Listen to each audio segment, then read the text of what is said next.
knows how you come across somebody once in a while you shouldn't have messed with? That's me. I am not an African American. You're an Oreo cookie, white in the inside and black on the outside. I don't have an afro, I have an Amerifro. Talking that idiotic stuff you talk about, I will slap you. Go ahead, make my day. Black as the ace of spades, but 100% American. Heard around the world by everybody and their mama. The Jesse Lee Peterson Radio Show. You've heard a lot of talk about the Tea Party movement and then Occupy Wall Street movement. And some people say, well, it's over for the movement. And some say, no, it's growing. It's getting better. I have with me Pastor Jamal Bryant, the pastor of Empowerment Temple AME Church in Baltimore.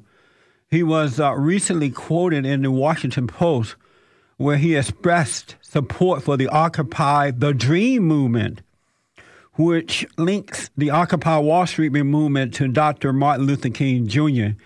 and his dream. So I asked the pastor to come on and talk to us about this. And good morning, Pastor Jamal Bryant. Welcome to the show. It's my privilege. It's an honor. Thank you so much, sir. Yes, sir.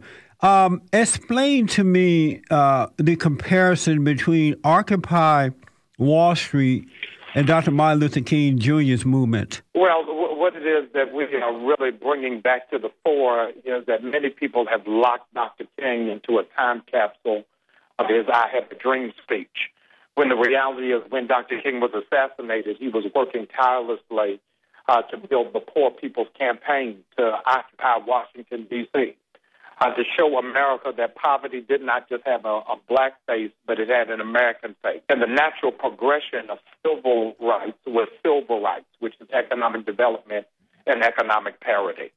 Far-reaching in a way, the Occupy Wall Street movement mirrors and reflects the basic foundation of the direction that Dr. King was going in.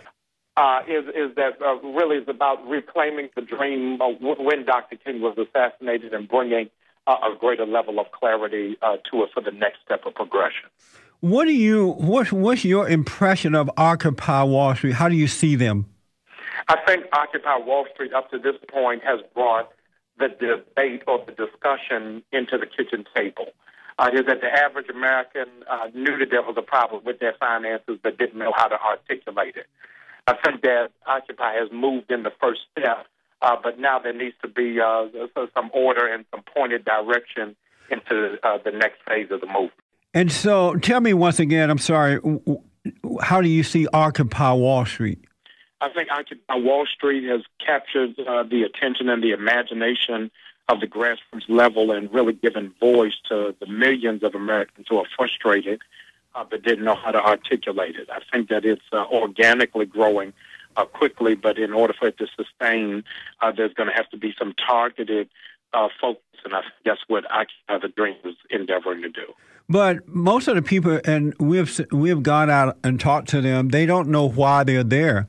You ask them why they're there, they don't know, and they seem to be angry at the banks when they really should be angry at the government because it was Fannie Mae, Freddie Mac that caused the economy to crash.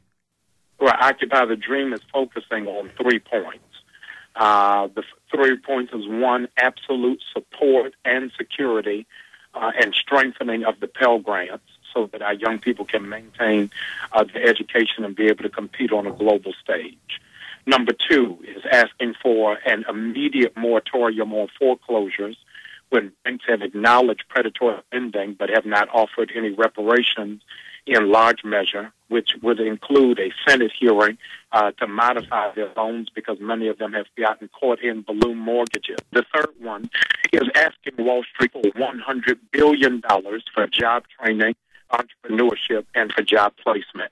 A lot of the corporations have, in fact, taken their jobs offshore and have no intentions of returning back to these shores. So there's got to be some alternatives that are offered. So when we talk about Occupy the Dream, those are the 3 first point issues that we're going to be focusing on. So Occupy the Dream movement want banks to give them $1 billion? No, you want the government. You want $1 billion from... No, sir. Let's back up. I said we're asking not the banks, Wall Street Corporation, who have taken their businesses, their factories offshore, to collectively give $100 billion for job training, job placement, and for entrepreneurship. And who is going to handle this money? There has to be a board pulled together that nationally will talk about the distribution and the components that will be necessary for the training to run up to snuff. And when you say on the foreclosures, you want a reparation on that, in what way? Reparations from the bank who are guilty of predatory lending. They know that they signed people who are not qualified up for these homes, and so they need to, after giving an acknowledgement of negligence, meet the American people so that the homeless rate will not continue to skyrocket. There's a waiting list across the country of people who are now living in apartments who used to live in houses, so they're making backward steps. So these banks who did predatory lending are now going to have to give reparations to those being preyed on. Amazing. And are these, is this mostly for blacks and Hispanics? No. And that's, I think, is the beauty of Occupy Wall Street, is it changes the face because historically the press has given poverty a black face and a brown face, when poverty now is a reality for every American face. 888-775-3773. When I come back from this break, I want you to explain to me and my audience, how do you see the Tea Party movement and the comparison between Occupy Wall Street and the Tea Party movement? Have you been paying attention to the Tea Party movement? Yes, sir. Oh, okay. Let me take a break and we'll come back and pick up on that. My baby's gone. I have no friend. You wish me greeting. We're trying to get Pastor Jamal Bryant back on the line here.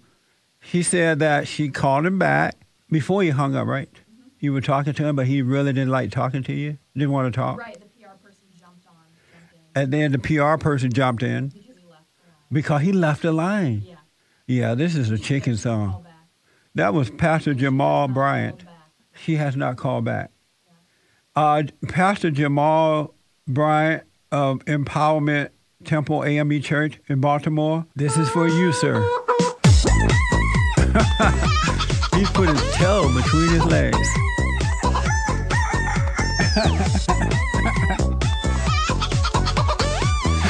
I see him running now.